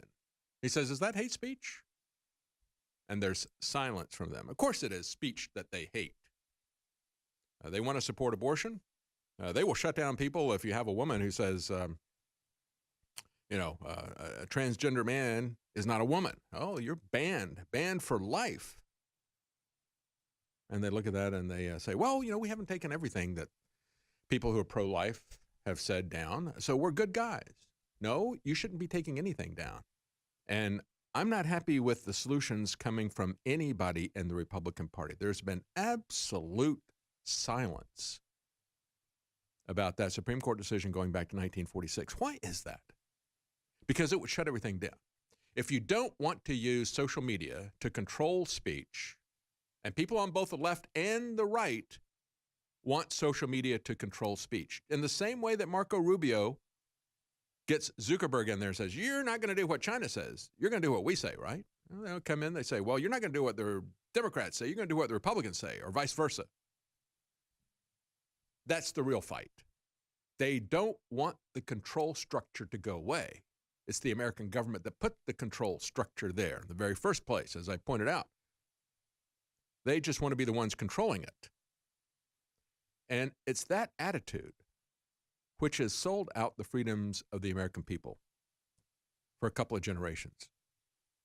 The idea that I don't care if government is tyrannical as long as I'm the boss, because I'll be a benevolent dictator. That's how I'm going to run this. Yeah, right. Okay. Well, let's just say that it's the public square, that their business model is a monopoly. Let's acknowledge the fact that they were put in business by the military-industrial complex, but we're not going to do business that way anymore. And if we allow the military-industrial complex to be the real government in this country, to continue to be the real government in this country, as they have been for the last couple of decades, we're done. Yeah, you can have some temporary victories. You can lock up some of your opponents like Brennan and Clapper maybe. But if you leave that structure there, President Trump, you have betrayed the American people and yourself as well. You know, you're going to be hung by those that you try to appease. And so let's take a look at how this is working its way out. We've had now the Babylon Bee Founders cartoon was identified as hate speech. He says this is the third time that a Facebook property has tried to silence me without any justification.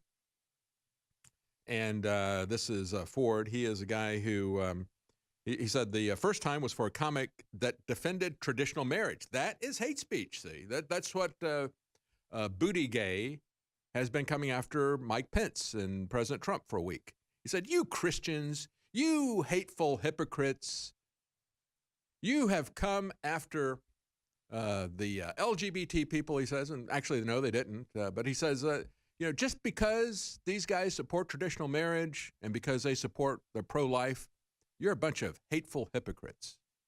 Because President Trump is an adulterer. And as I pointed out a couple of days ago, I don't know.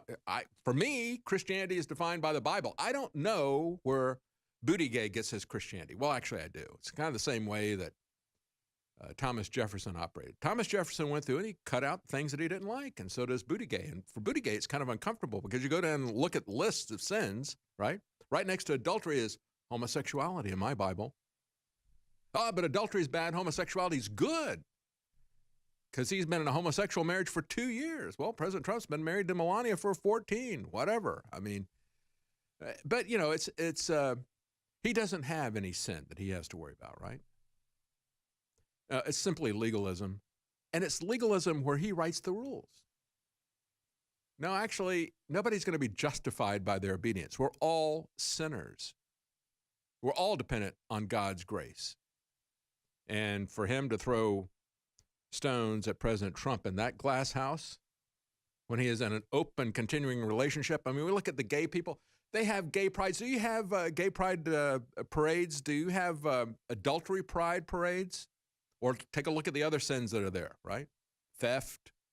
Do you have people who have committed theft? Do they have parades in their honor, proud of the fact that they've committed theft or murder or adultery? No, the only sin that's listed in that list that people are proud of is homosexuality. They're proud of their sin. No repentance there. That's something they need to think about. But, of course, if Booty Gay wants to create a new religion and then have praise showered on him by conservative press, by libertarian press, oh, look, he's talking about faith. Well, I don't know what religion he's talking about. Doesn't bear any relation to it. But here's the thing. He's entitled to his own religion. He's entitled to his own relationships if he wants. Nobody's trying to lock him up. He's the one trying to lock up our speech. He's the one who hypocritically defends the murder of infants and then talks about President Trump's adultery. That's the hypocrisy of this. Jefferson edited the Bible to create his own religion or whatever. Yeah, I don't like this, I like that. It comes up with this Jefferson Bible. But Jefferson tolerated the free exercise of religion. And the LGBT tyrants, their new religion is not tolerant. It's every bit as intolerant as Islam. And they're going to use that to shut down your free speech and what you do, to call you hypocrites. Be careful. Be careful using that label, booty gay. Anyway, this guy who writes for the Babylon Bee said, Facebook shut me down once for defending traditional marriage. The second time was when I was running the Babylon Bee and they tried to label it as fake news. It's a satire site.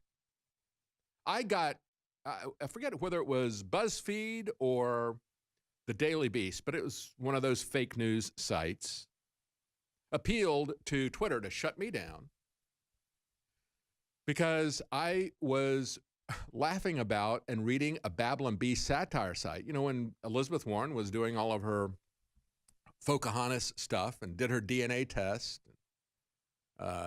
said, oh, well, Hillary Clinton came out. This is the Babylon Bee satire. Hillary Clinton did a DNA test, and it found out that she was not 100% alien lizard DNA. She was only partially alien lizard DNA. She was trumpeting those results, right? That was the satire piece. And I talked about that. And so it was either BuzzFeed or Daily Beast said, look, he's saying that Hillary Clinton is a space alien. Shut him down. He's fake news. They said that about Babylon Bee as well, the satire site. They don't recognize satire site. Yeah, satire is fake news, but maybe it's a little bit more genuine than the stuff you find on BuzzFeed and the Daily Beast, which is why they feel threatened by a satire site.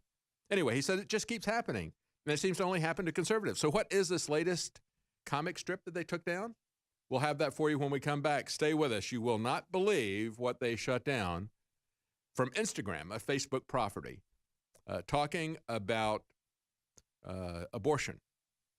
We'll be right back. Stay with us. Welcome back. Let's take a look at what gets censored anymore on Instagram, because, Instagram's pictures. So we have a guy who has been the past editor of Babylon Bee, a Christian satire site. It's kind of a Christian version of The Onion. The Onion is very left liberal in its politics. The Babylon Bee is conservative and Christian in its politics. Both of them are satire sites, but he continues to get shut down by Facebook and others saying, you're fake news. He's satire. It's satire.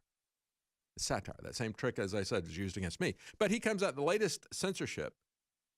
Instagram said, your post has been deleted. We remove the post because it does not follow community guidelines on hate speech. On hate speech. If you violate our guidelines again, your account may be restricted or disabled. You will be purged. You have been noticed, Christian. And we're not going to leave you up there. We're going to purge you. And so here's this offensive cartoon. I'll read it to the people who are listening, because got a lot of people listen on radio as well as podcasts. So you have two women, and they're dressed in very old clothing because it's going to be taking place 150 years ago. Does slavery ever bother you, says one? The whole chattel slavery system we have here in America. Whenever I let myself think about it, really ponder it, I must admit, it disturbs me. And then the other woman says, well, it may be a bit ugly, sure, but it's vital for our freedom and our prosperity. Many people depend upon slave labor to feed their families. It's an important part of our pursuit of happiness. And then the other one who says that it's bothering her says, but do you think blacks are people, fully human, like you and me? The other one said, I'm not sure, but I know of a great many smart people who say they aren't. People like Lincoln and the Lincoln-Douglas debates. Anyway, what are you suggesting here anyway? That you'd like to deprive people of the legal right to choose for themselves whether or not they own slaves? Do you have any idea how crazy that is and what the social and economic implications would be? And the other one says, but if blacks are people just like us, does that other stuff really matter if they're our fellow humans? Just think of what we're doing. Think of how evil we are for allowing this to go on for so long. Think of what future generations will say about us. And the other one says, well, I take it then that you believe that blacks are fully human? She said, of course they are. And I think everyone knows it. What else could they possibly be? Yet we continue to justify the destruction of millions of innocent lives, and we act as if somehow that's not what we're doing. And then it says, 200 years later, and they're dressed in modern clothing. And she says to the other one, does abortion ever bother you? You get the implication. Now that is considered to be hate speech. How is that hate speech? He's talking about how chattel slavery is wrong, how blacks are humans. They are persons as well. And folks, this is the essence of the debate. of where we are today. Quite frankly, this is not even anything that is earth-shattering. I've heard several debates in the last year where you have somebody, the most recent one that I heard was a debate between a Christian philosopher and a black man, interestingly enough, who runs an abortion clinic in Washington, D.C., and he is also high up in Planned Parenthood. And the debate was about personhood. And the guy, the black guy, the abortionist with Planned Parenthood, was saying, well, I'm not saying they're not human. And the other guy said, but that was the argument underneath Roe v. Wade, that they aren't human. That's what we were told back in the 1970s. They're going through an evolutionary stage. Remember, we had Carl Sagan saying, they're recapitulating evolution in human development. Well, that was a lie. We saw that was a lie as we got better imaging equipment. We could see that they were human as we got better imaging equipment. As a matter of fact, Abby Johnson, the movie Unplanned, she was freaked out when she had to assist with an abortion. She was working at Planned Parenthood when she had to assist with an abortion, and she saw the baby fighting for its life as it's being ripped apart in the ultrasound. That was the point at which she freaked out and became an active opponent of abortion. But as this abortion doctor was prevaricating around the truth, he said, well, no. Of course they're human. You know, it's going to grow up to be a human. So it is a human, but it's not a person. Not a person. Well, when does a child become a person to them? Well, we've had some of the ethicists who were surrounding Obama and his administration saying you don't become a real person until you have full cognizant capability. And that might not happen until the age of 2 or 3. So I guess up to that point, we can still kill kids, right? Up to the point where they're age 2 or 3, according to that ethicist, quote unquote, ethicist. And that's really where the Democrats are, quite frankly. They want to play around now with this term of personhood. But see, that was the whole point about slavery as well.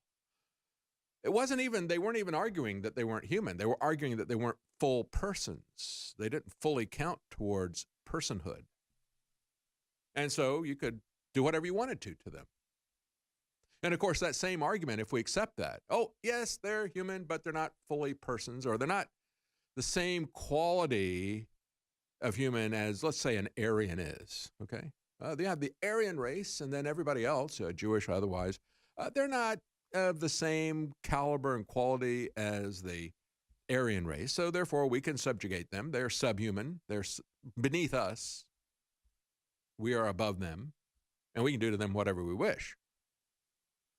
And that same logic, if we accept that idea of somebody not being fully human or somebody not being fully a person, we can use that to kill people at any stage in life, not just when they're young, but when they're older. We all have that to look forward to. Oh, well, I just don't think their quality of life is that good. Maybe they're not fully cognizant of what's going on. So let's just pull the plug on them. Especially when it's the same people, the Democrats, who have absolutely no respect for the lives of the most innocent among us, and they want the government to run our health care? No thanks. No thanks. These people who have no respect for informed consent, when you look at their mandatory vaccination laws in New York, they have no respect for innocent life, and they want to run health care? Not a chance. Not a chance. And of course, it isn't just the beginning and end of life. Any of us, tomorrow or today, could have an accident that leaves us in an impaired situation. And they could treat us like they treated Terry Schiavo. And you'll find Republican establishment like George W. Bush and Jeb Bush, who stood by and did nothing and pretended that they had no authority as a probate judge demanded that no one be allowed to feed Terry Schiavo or even give her a drink of water. They would starve her to death, which is exactly what these people are doing to babies born alive. It's been done for quite some time. As fellow McAleer said when I interviewed him about his movie, Gosnell the movie, he said the thing that amazed the jury so much in that case was the idea of comfort care. And that's what Northam was talking about. Everybody's saying that's when really got into the public consciousness. But the jury in the Gosnell case realized that there were babies who were born alive and the abortion industry was just fine, leaving them on the table to die of starvation, to die of thirst, just like the Bushes allowed that to happen to Terry Schiavo. So you get upset with the Democrats. Absolutely. You get upset with Northam. Get upset with Planned Parenthood. But understand the Bushes are there as well. And many Republicans are. As a matter of fact, go back and look at the connections between the patriarch of that clan, Prescott Bush. He was the first treasurer for Planned Parenthood under Margaret Sanger. And it's been focused on the black community, just like slavery. We'll be right back. Stay with us. Welcome back, folks. If you want to support InfoWars and the fight against free speech, and I've talked a great deal in this program about what happened to Julian Assange today, I'll be talking a little bit more about that coming up at the beginning of the Alex Jones Show, and I'll be doing a couple of segments there as well. We'll also have Paul Joseph Watson joining us and Alex Jones with a report coming up in the first hour of the next program coming up. This is one more segment in this program. But if you want to support InfoWars, we have been the tip of the spear in the fight for free speech. And now this is rapidly deteriorating as Julian Assange is arrested. We don't know what's going to be happening with that, but of course, it's really the United States that's behind this. The immediate cause of this is the corruption of the Ecuadorian president. His corruption was exposed. The money laundering crimes were exposed as part of the Panama Papers that WikiLeaks put out there. That was a big part of it. But Julian Assange also exposed, as we did as well, the false flag operations in Syria to try to get us involved in a war there. We also exposed, as Julian Assange did, the false flag gas attack there around the Soviet double or triple agent Skripal, the nonsense that was being sold to the media so that they could push a war there. That, if you want to know who's coming after Julian Assange, look at the people who are pushing these false flags, who are pushing these wars. It's a military-industrial complex. They've created this vast network of social media control, and it is a global network. It is collusion between the United States and foreign governments like the UK in the same way that they colluded against President Trump. They colluded against Julian Assange. Folks, if you want to stand with us, help to try to keep free speech alive, we can do this. You know, pull up that cartoon of the plank there. You know, this cartoon where you've got a speaker standing out on a plank addressing the crowd, and the crowd, he's over the edge of a cliff, and the crowd is his counterweight. The crowd is standing on that plank. The only thing that's keeping this guy from going over the cliff. Well, that's just as true of Facebook and social media as it is of politicians in general. We don't have to support them. But folks, it is also true of InfoWars. If you don't stand with us and stand for us, we're gone as well. So we hope that you will. We try to make it as easy for you as possible to support your health and to support InfoWars and free speech. We've got a massive sale still going, 50% and more off of all the products that we sell at InfoWarsStore.com. All of our InfoWars Life products. These are natural, safe, and effective products. 50% off, 55% off, 60% off, many of them. Free shipping store-wide, double Patriot points. You'll get 10% discount on future purchases. We've got some things like Survival Shield X2 Nascent Iodine, now back in stock, 55% off. Some of the items that are 60% off are Brain Force Plus, DNA Force Plus, a very expensive supplement to produce. Knockout, our all-natural sleep aid. Silver Bullet, our colloidal silver, all these are 60% off. Bod Ease, our all-natural anti-inflammation supplement there. Of course, it's a lot of that is turmeric, but also other natural ingredients that make the turmeric more easily absorbed, also make it more effective. Again, natural, safe, and very effective. Bod Ease and many other items. Everything, all of our InfoWars Life products, 50%, 55 or 60% off, free shipping store-wide, double Patriot points. I was just talking in the last segment about the cartoonist who has been censored multiple times by Zuckerberg's mechanism. And he was just censored because he did a cartoon that explained in detail the parallels between slavery and what is going on now with abortion. The idea that human beings are not fully human, or they're not persons. And that's the basic idea behind slavery.